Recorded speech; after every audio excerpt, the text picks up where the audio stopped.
and all, and hearty welcome and congratulations on the occasion of Ramabai and Ambedkar. So ఇక్కడ చాలామందికి తెలుగు వచ్చు కాబట్టి తెలుగులో చెప్తాను, హిందీ రాని వాళ్ళు హిందీలో కూడా చెప్పండి.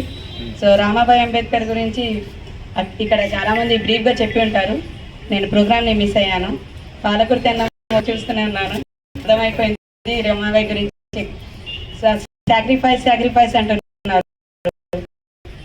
రామాబాయ్ అంబేద్కర్ ఏం చేశారో సగం మహిళలు తెలుసుకుంటే ఈ రోజుల్లో కోర్టులో కేసులు ఉండవు, మెయింటెనెన్స్ కేసులు ఉండవు, డొమెస్టిక్ వైలెన్స్ కేసులు ఉండవు. భర్త తిట్టాడని డొమెస్టిక్ వైలెన్స్ ఎక్కడో హైదరాబాద్లో ఉంటున్న ఆడపడిచి మీద కూడా పెడుతున్నారు. అలాంటి త్యాగమూర్తులు ఉన్నారు ఈ రోజుల్లో. ఇలాంటి త్యాగమూర్తులు పుట్టిన దేశంలో ఇలాంటి మహిళలు కూడా పుట్టారండి.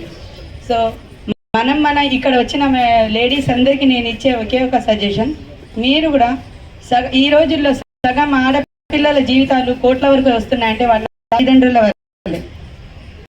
ఏదైనా తప్పు చేసిందంటే ముందు నీ తప్పేముంది అని అడగండి దయచేసి.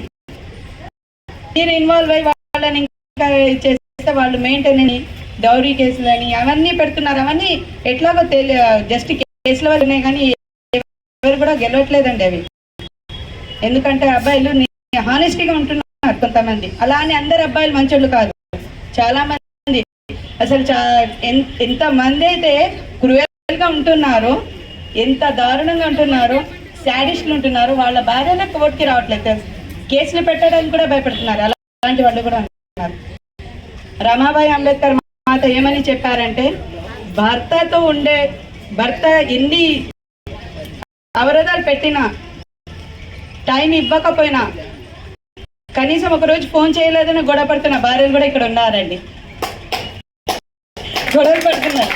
కానీ ఆయన అప్పట్లో ఫారెన్కి వెళ్ళి చదువుకొని దానికోసం డబ్బులు పంపించి పిల్లల బాధ్యతలు, అందరి బాధ్యతలు చూసుకుంటున్నారు. ఆయన దేశం బాధ్యత చూసుకున్నారు.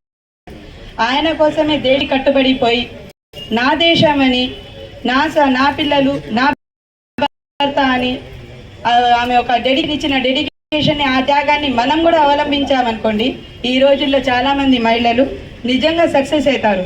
ఈ కోట్ల చుట్టూ తిరగడం కంటే పిల్లల భవిష్యత్ మీద ఫోకస్ పెట్టాల్సి ఉంటుంది.